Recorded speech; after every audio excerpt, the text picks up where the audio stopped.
So now we've continued from the gross anatomy of the stomach and the layers, and we're going to look a little bit at the cells, the tissues, and the histology.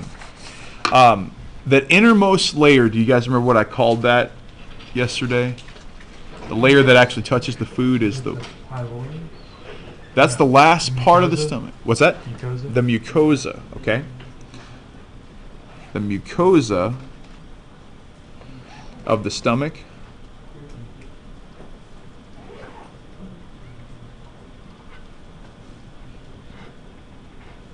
is folded into rugae. Rugae are these structures that these folds in the stomach. Fold this paper so you can see the folds. It's ironic.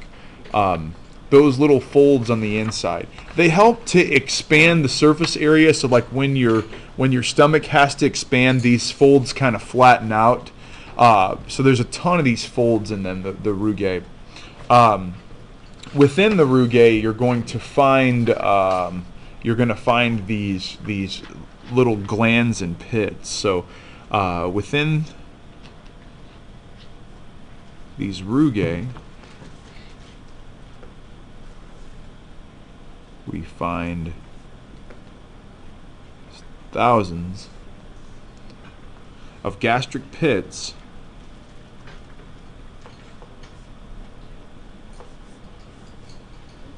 and gastric glands. They are connected one to another, gastric pits and gastric glands. And again, I can show you the picture they've got here, and we're going to draw it as well. So if you took a small tissue sample of the lining of the stomach, in addition to all these layers of muscle, which are pretty thin, you get these layers that are stacked up pretty thin, there is this layer right here which has all the glands in it. And if you can see these little pointy structures within there, those are the glands.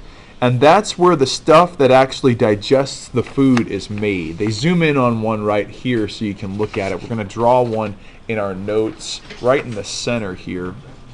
So here's the fold. We're moving in. Fold moving in like that. Okay, we're going to line that with cells.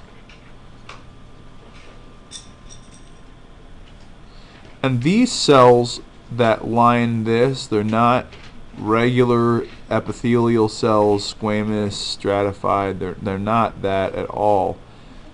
They are specialized cells whose only job is to make mucus. So down in here are all these cells, and this portion right here, this little section, is called the gastric pit. The gastric pit. And the cells that line the gastric pit on all sides is only one type of cell, and that cell is known as a goblet cell.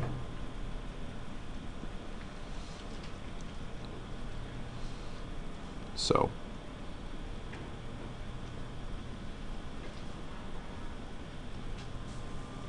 cells that line gastric pit are called goblet cells.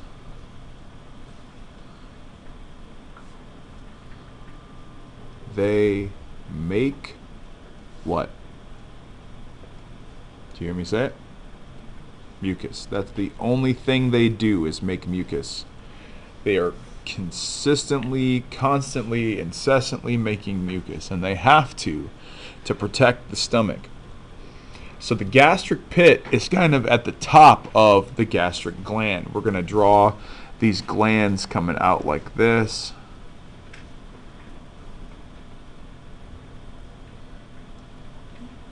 And it's not a perfect system. And those are lined with cells as well. Okay. From here down is the gastric gland. And the cells here are slightly different. which is why we're going to give them some different colors here as well. Those of you feverishly coloring to get that work done, you can use those colored pencils to color in these cells a different color.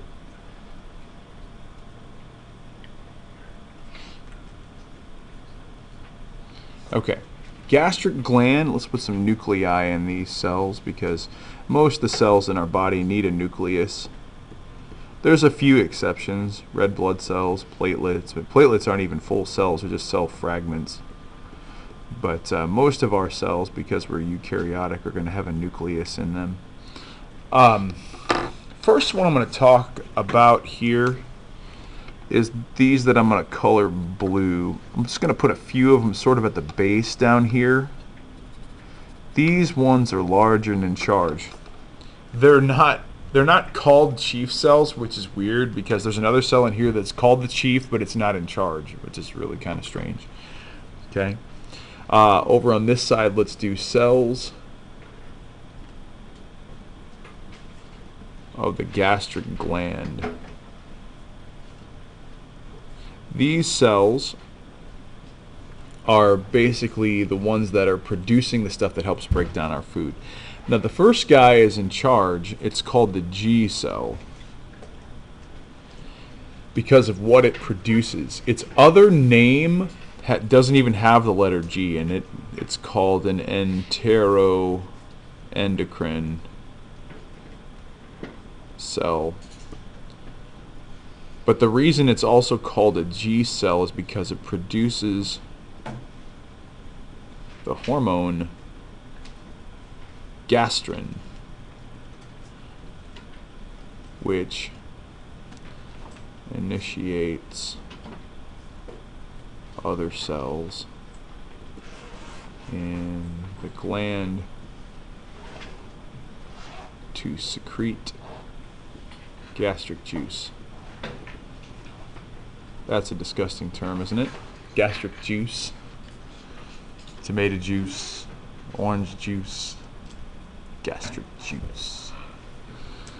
So it's this right here. That's why it's called a G cell, is it makes that gastrin. Alright, so what are the other cells in here? Well, let's then focus on this next guy. Color maybe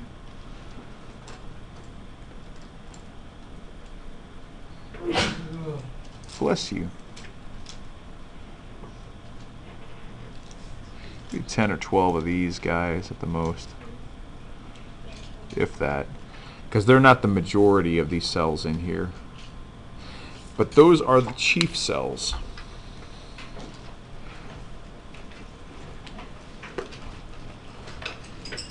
Chief cells make pepsin.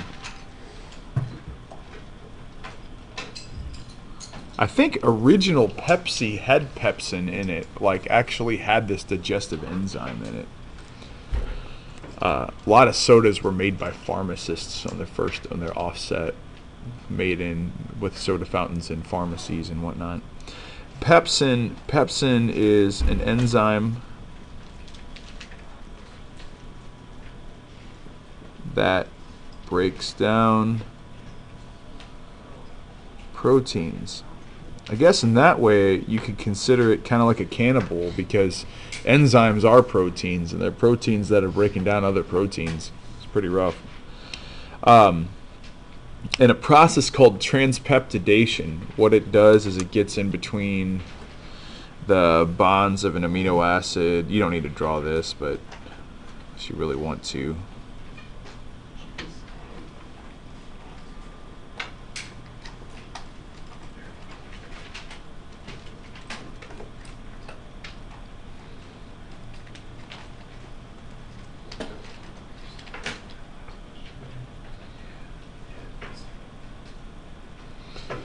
These are two different amino acids down here, linked together right there with a peptide bond. That's what gets snapped here. That's what chief cells produce pepsin. Pepsin goes in, breaks that breaks this peptide bond that exists between amino acids to break them down. And like in the process is called transpeptidation. It's the huge word for splitting apart big proteins into amino acids. Then the last cell, which is going to be all the rest of these cells in the gastric gland. What have we not made yet that we need a ton of in the stomach? Acid. We need lots and lots of acid. And that's what these last cells are going to be doing.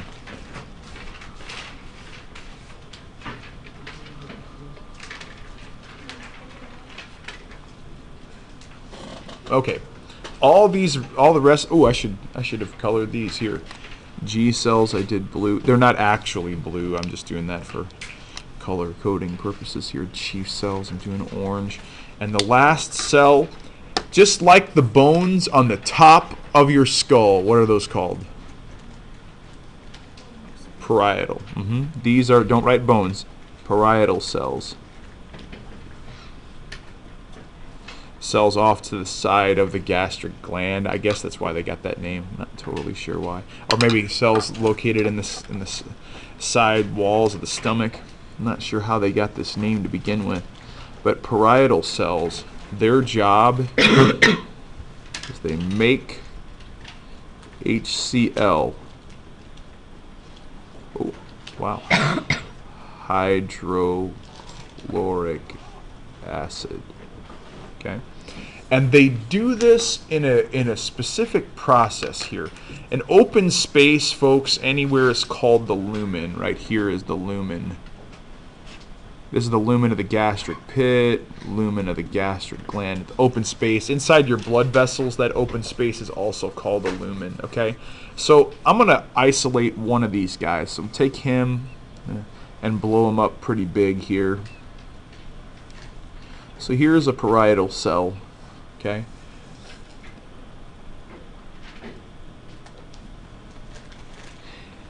Now, inside this cell, because inside every cell you'll find this in great quantity, we have to have that. And inside of this cell we're going to have this in great quantity because it's produced as a byproduct of cellular respiration, or not a byproduct, a product of cellular respiration. Alright, parietal cells are loaded with this enzyme called carbonic anhydrase. And what happens is carbonic anhydrase can take H2O and CO2 and produce from them H2CO3, or carbonic acid. Well, carbonic acid, because it is an acid, will very easily dissociate into a hydrogen ion and an HCO3 minus bicarbonate ion. And bicarbonate works its way into the interstitial fluid and bloodstream, but then we have this hydrogen ion. Folks, a hydrogen ion really is nothing more than a what?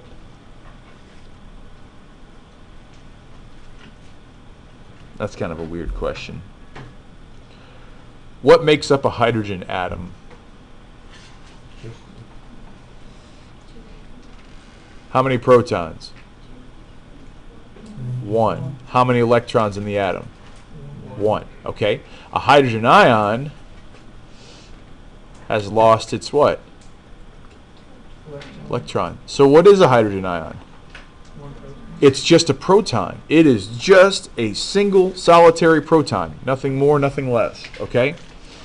So basically, if you think about it from that context, what an acid actually is a solution that has a high concentration of protons. That's really what it is.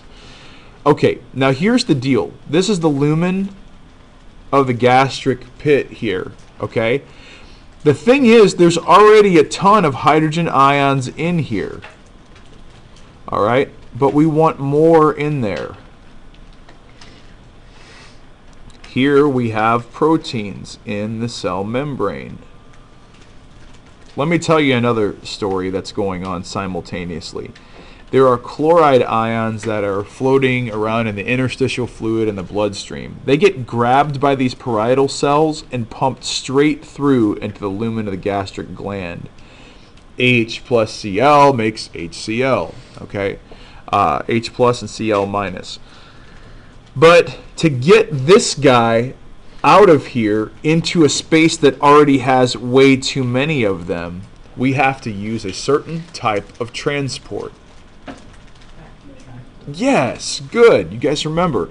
Active transport. So this right here is pumping hydrogen ions. Oh, I'm sorry, there'll be another one here.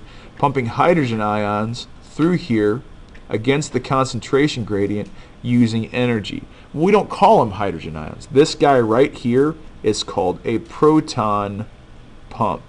It is pumping using ATP energy to pump hydrogen ions from low concentration to high concentration in the lumen of the gastric gland.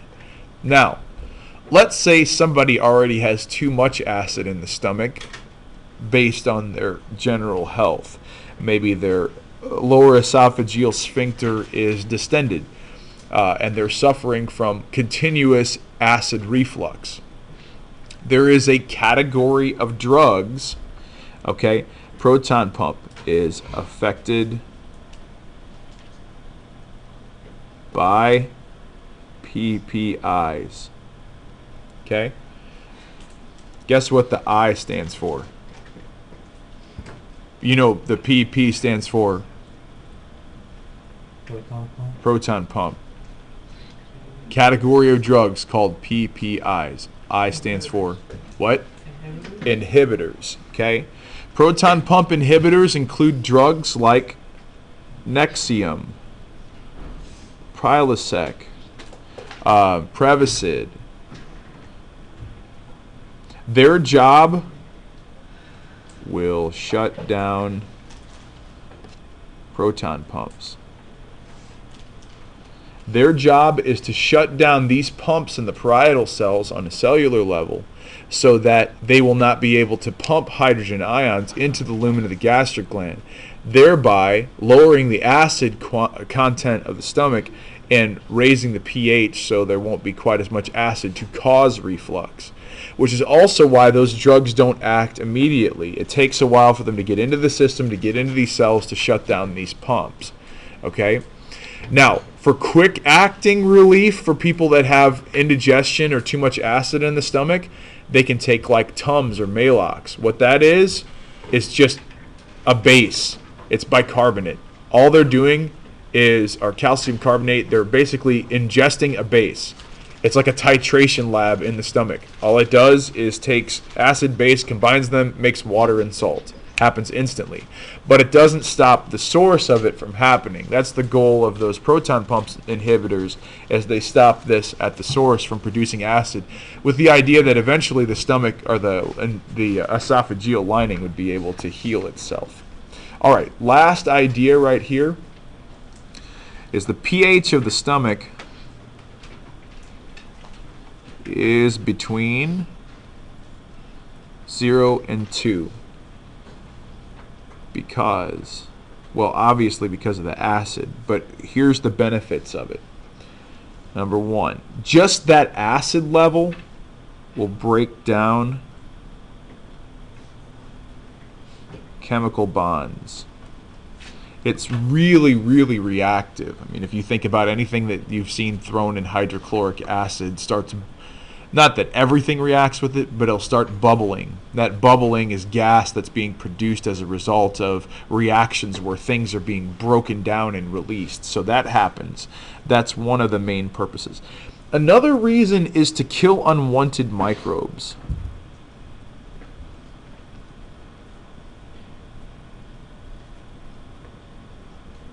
Bacteria, etc. It could be protists, could be a number of different things. That acid is inhospitable. It will kill lots and lots of stuff.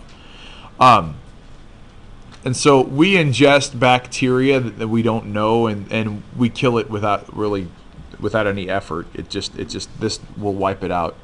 But if you've ever heard of people getting food poisoning, like, well, how come this didn't help? It did. There was just such a quantity of bacteria in the food that somebody ate, and the type of bacteria usually has what's called an endotoxin. So as soon as it hits the stomach and gets digested, that endotoxin, which is a protein, gets into the stomach, and basically the body's like, whoa, this isn't any good. We got to get rid of this toxin, so it sends it out of both ends super rapidly. It does kill microbes, but they can still make you sick even if they're dead, if they're harboring some sort of toxin. Okay, finally, it sets the pH for pepsin and other digestive enzymes.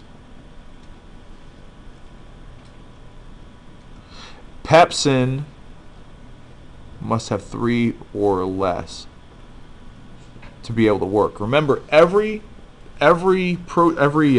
enzyme has to have the appropriate pH to be able to function.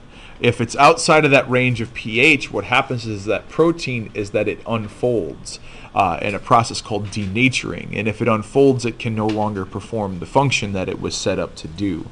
So pepsin has to have a pH of 3 or less in order to be able to do its job. If the pH goes beyond that, it won't be able to work effectively. So that is the basic chemistry and histology of the stomach.